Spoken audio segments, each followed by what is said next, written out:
Greetings, people.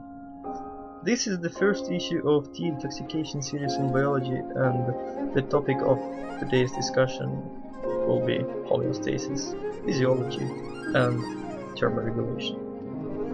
Homeostasis can be defined as the maintenance of stable conditions within a living system. If the human body was to be compared with a totalitarian state like North Korea, homeostasis would be the ideology that prevents any deviations from official policies. Homeostasis is maintained by physiological systems that have at least three main components: set point, feedback information, and error signal, which is the difference between set point and feedback information. Consider daily routine, for instance. Sweet dreams of vacation on beaches, that's the set point. Colorless existence, that's the disappointment. Feedback information. Error signal, well, it's the realization of one's miserable existence.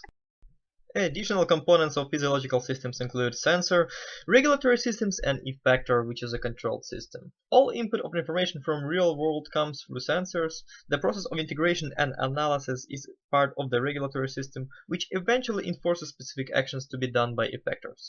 All physiological systems can be divided either into positive or negative feedback systems. Consider these two students. The white student represents negative feedback system, while Asian student represents the positive feedback.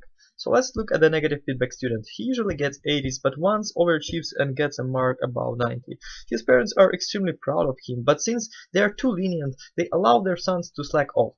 At the end, this student returns to his set point, his academic goal of 80%. Now let's look at the Asian student. At the beginning he gets 97%, but his strict Asian parents are not impressed. He gets 100%, they tell him to study more. He gets accepted to Harvard, wow, not impressive at all. Destroys everyone at Math Olympiad, receives Nobel Prize. That is an example of ambitious and positive attitude, and that's why it's called positive feedback.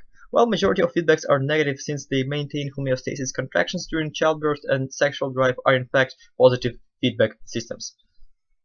But let's come back to our negative feedback student. If one day he becomes jealous and competitive, if he changes his academic standards, that's when feedboard information is sent to reset the set point. By the way, don't forget that if you like this video, please leave positive feedback in comments. So now moving on to tissues, which are just simply arrays of cells which have the same function.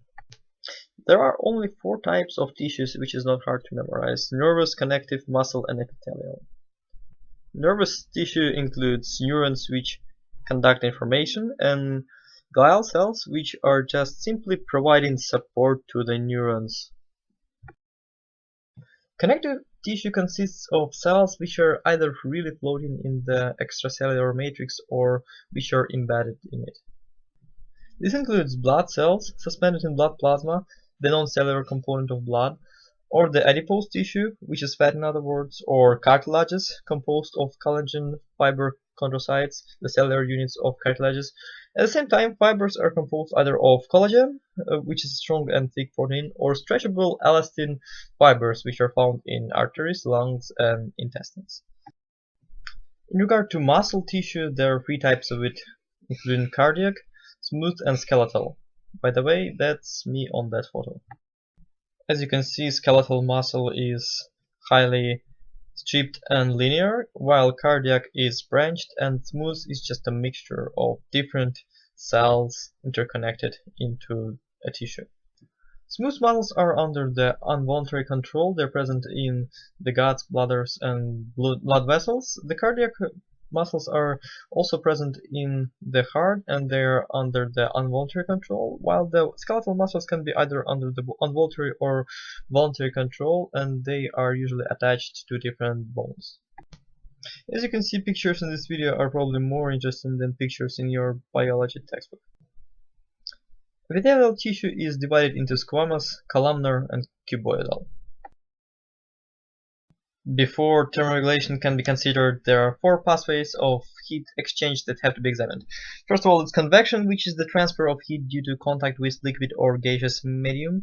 Conduction, transfer of heat due to direct contact between 2 solids. Radiation, transfer of heat by means of infrared radiation. And evaporation, which is the transfer of heat by loss of water into environment. Not all animals have the same source of heat and the same temperature.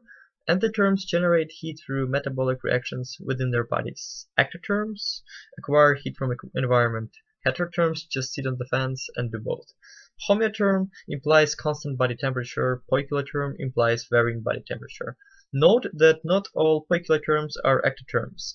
There are some endotherms which are poikiloterms, such as hibernating animals. Obviously, mammals and birds are endotherms, and that's why girls are hotter than lizards, turtles, snakes, and other ectotherms. The basal metabolic rate of endotherms is usually greater than metabolic rate of ectotherms. Additionally, metabolic rate decreases with size in animals.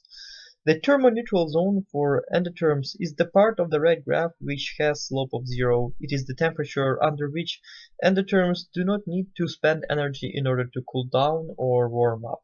The part of the brain that controls thermoregulation in animals is hypothalamus. To generate heat, endotherms use shivering, which is the contraction of muscles, or non-shivering methods of acquiring heat, which is usually generated from the brown fat. Unlike regular white fat, brown fat has greater amount of mitochondria.